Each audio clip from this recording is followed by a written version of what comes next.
नमस्कार मित्रों। लोगों का प्रश्न आता है कि धर्म की परीक्षा कैसे करें। जो हम कर्म कर रहे हैं वो धार्मिक कर्म कैसे पता करें कि ये धार्मिक कर्म है। तो हमारे महर्षि मनु जी ने बड़ा ही अच्छा प्रतिपादित किया है कि धर्म का निरीक्षण कैसे करें। तो श्लोक है ये मनुस्मृति का कि वेदाः स्मृतिः सदाचारा स्वस्य च प्रियम् आत्मनः एतच्चतुर्विधं प्राहुः साक्षात् धर्मस्य लक्षणम्। कहा कि धर्म की परीक्षा कैसे करें। तो इसको हम पीछे से समझते हैं कि धर्म की परीक्षा कैसे करें। तो कहा प्रियम् आत्मनः, जो आत्मा को प्रिय हो वो धर्म का कर्म हो सकता है।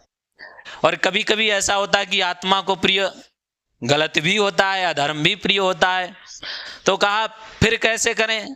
कहा जो आत्मा को भी प्रिय हो, फिर कहा अपनी आत्मा को जो प्रिय है उसके बाद सदाचार से युक्त होना चाहिए, सत्य आचरण वाला होना चाहिए, असत्य आचरण वाला नहीं होना चाहिए। ऐसा नहीं कि जिसमें असत्य आचरण हो। तो कहा सदाचार से युक्त होना चाहिए। कहा सदाचार से भी युक्त होता है कभी कभी, और जिसको हमारे ऋषि मुनि ने भी प्रतिपादित किया होता है उसके बाद भी अधर्म कहीं हो जाए तो कैसे जांच करें। तो कहा सदाचार, उसके बाद कहा स्मृति ही, जो स्मृतियों में निहित हो, जिसको स्मृतियों ने करने को कहा हो। सत्पुरुषों के बाद जिसको स्मृतियों में भी निहित किया गया हो, ऋषियों ने स्मृतियों के माध्यम से हमको बताया हो कि ये कर्म करना चाहिए।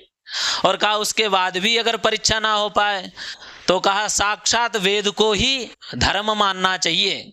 कहा वेदो अखिलो धर्म मूलम, वेदो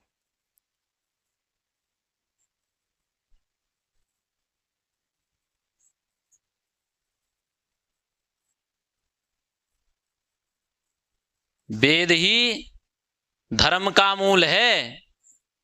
क्योंकि आचार्य चाणक्य कहते हैं सुखस्य मूलम किम, सुख का मूल क्या है। सुखस्य मूलम धर्म, सुख का मूल क्या है, धर्म है।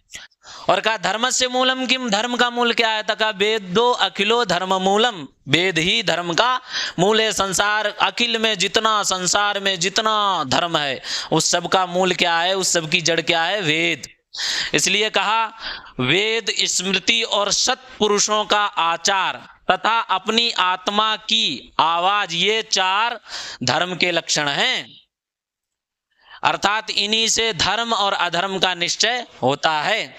हमको धर्म और अधर्म का निश्चय इन चार माध्यम से करना चाहिए। तो ये सूत्र के रूप में याद कर सकते हैं। क्या कहा कि वेदा स्मृति सदाचारा स्वस्य च प्रियम् आत्मनः। तो हमको इस प्रकार से धर्म का परीक्षण करना चाहिए, उसके बाद ही कर्म करना चाहिए। और धर्म शब्द किससे बनता है। तो कहा धर्म जो है ध्री धारणे धातु से बनता है।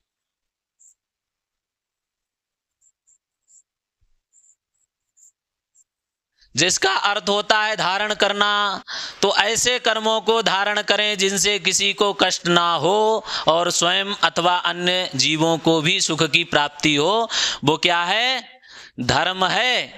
ये हमको याद रखना चाहिए। इसलिए धर्म की परीक्षा करने में कोई बहुत बड़ी बात नहीं है। धर्म की परीक्षा हम कर सकते हैं कि ये धर्म कर रहे हैं अथवा अधर्म कर रहे हैं। ठीक है, अग्रे